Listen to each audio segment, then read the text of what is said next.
আমাদের প্রত্যেকের জীবনেই এমন কিছু মানুষ থাকে যে যারা হয়তো আমাদের কোনোদিন খোঁজও রাখে না, আবার এমন ভান করেন যে না জানি আমাদের জন্য কতটাই টেনশন করে। আমারও জীবনে এমন কিছু মানুষ আছে, আমার খুব কাছেরই মানুষ তারা, যারা আমার কোনো খোঁজই রাখে না, আবার আমার কোনো কাছের মানুষকে পেলেই আমাকে নিয়ে অনেক সমালোচনা শুরু করে দেয়। জানি না কেন, হয়তো আমি নিজে পছন্দ করে বিয়ে করেছি তাই আমার আর্থিক সচ্ছলতা, আমার হাজব্যান্ড কেমন কী কাজ করে না করে, সে কেন তার খেলাটাকে এত ভালোবাসে, এটা নিয়ে তাদের অনেক সমস্যা। সেটার উত্তর দেওয়ার জন্য আজকে ভিডিওটা আমি করলাম।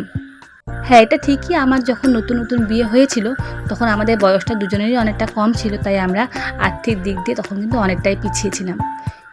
কিন্তু তখনও কিন্তু আমরা কোনোভাবেই কোনো কষ্টের দিন কাটাইনি, যেহেতু আমার শ্বশুরমশাই একজন চাকরিজীবিত লোক ছিল, তিনি ছিলেন ওয়েস্ট বেঙ্গল পুলিশ। আর এখন তো আমি নিজেও একটা সরকারি কাজের সাথে যুক্ত, আমার হাজব্যান্ড কন্ট্রাকচুয়াল হলেও একটা সরকারি কাজের সাথে যুক্ত, আমাদের নিজেদের একটা কাপড়ের দোকান আছে, আর আমি নিজে কেক বানাই। তাহলে মোটামুটি ইনকামের দিক দিয়ে আমরা কোনোভাবেই পিছিয়ে নেই। আর আমার কাছের মানুষগুলোর আরেকটা প্রশ্ন আছে যে আমার হাজব্যান্ড কেন এখনও তার জীবনে খেলাটাকে এতটা প্রায়োরিটি দিয়ে রেখেছে।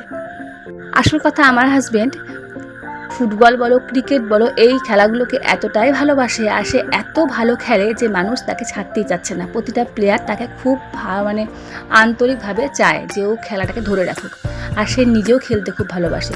সবথেকে বড় কথা, সে খেলতে গেলেও কিন্তু আমাদের ইনকাম আসে, তাহলে খেলাটাকে প্রায়োরিটি তো দিতেই হবে, যেহেতু সেখান থেকে ইনকাম আসে। তাই জন্য খেলাটাকে আমি তার জীবন থেকে কখনোই বাদ দিতে বলি না, যে যতদিন ও খেলবে ততদিন ও ফিট থাকবে আর আমাদের ইনকামও আসবে।